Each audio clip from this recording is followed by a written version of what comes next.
In this video, how to silence audio in Camtasia. The first way, right-click on the video track from the timeline, then select Silence Audio.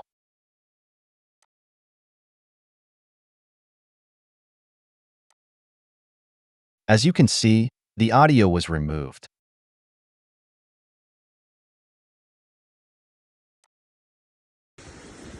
The second way, we can separate the audio and video from the video track, then delete the audio track.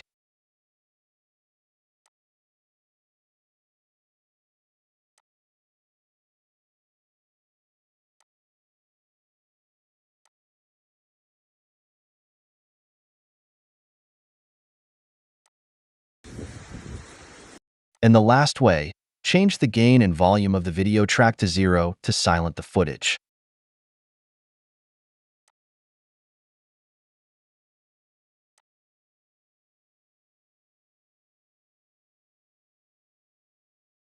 That's it. Thanks for watching. Don't forget to like and subscribe, and see you in next videos.